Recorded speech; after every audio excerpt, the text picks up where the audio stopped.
Pisces, what is going on? Welcome to your general Aquarius Szn Tarotscope.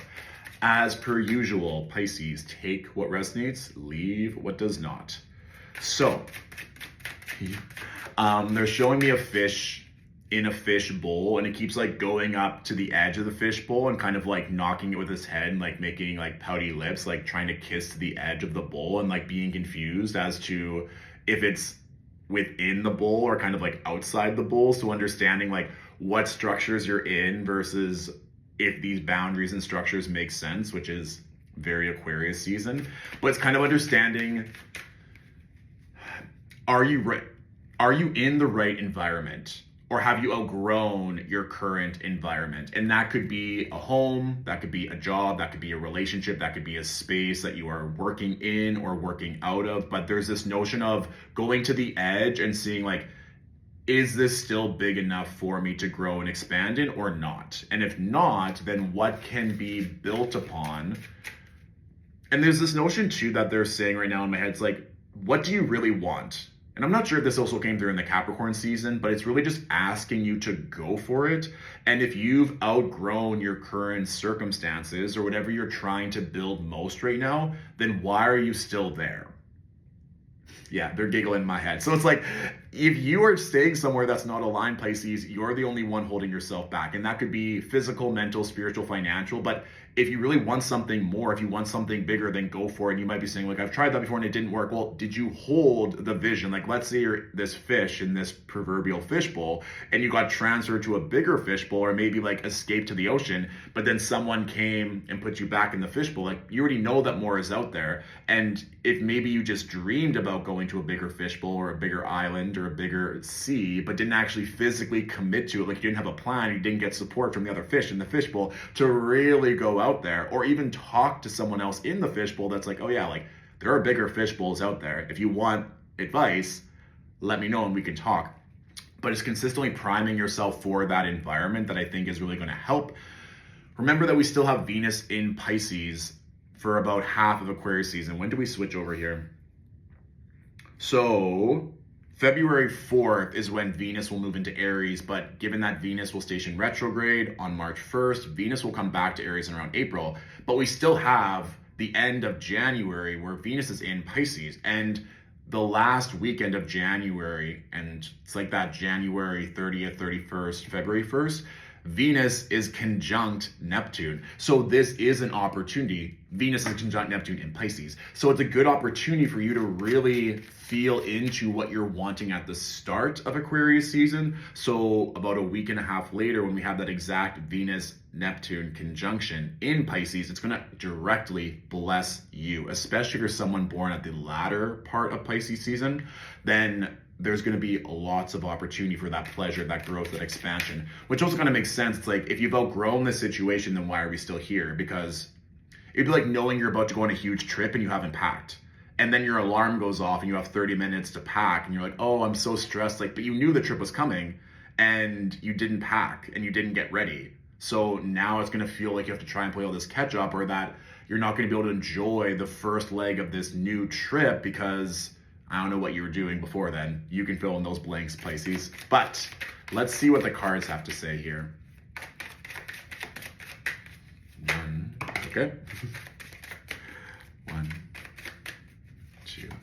They're also like, I'm smelling something really sweet, which is kind of rare for me. I don't really smell things too often, or maybe it's a new power evolving as we speak. But there's like, I'm smelling something sweet, like a really expensive, luxurious, fragrant. So if you want to start implementing smell in your manifestations, or in terms of like the colognes, the perfumes, the essential oils, but don't skip out on smell when you're tuning yourself to a new environment. So it might just be like, if you're going to a beach, that you're like playing with certain fragrances that remind you of this like luxurious beach or freedom or opportunity or wealth. Like, if you start linking in those smells, and maybe these could be like new smells or new scents or new candles or incense or whatever fragrant energy you want to affiliate with what you're wanting, let's start, if you so choose, to implement that on a daily basis. So you're literally smelling the frequency of where you're going. Yeah, I just keep like getting this nodding action in my head. Okay, let's do 3 more here. So these cards all fell out on their own, Pisces. So we have the Fool, brand new fishbowl, the Knight of Pentacles, the Death card, and then the 8 of Wands. So whatever you're wanting, or this new expansion, this new phase, seems to be bringing forth opportunity, money, and a complete death and rebirth that's coming in quickly. So if we're sticking with the fishbowl analogy and going on a brand new trip, it's like once you get on that plane, once you allow yourself to be in this new environment, things will take off quick. So be cognizant of self-sabotaging behavior, self-sabotaging thoughts that are getting in your way of this rapid movement that's about to occur. And then the 3 cards that I pulled, we have the 2 of Swords with the Justice card and the Magician. So if there is some kind of decision of, it hasn't been fair in the past, or things haven't worked out for me before, it's like, are you going to stay in this indecision, or are we going to allow ourselves to be the Magician, that allowing ourselves to grow, to create, to have literally whatever we want?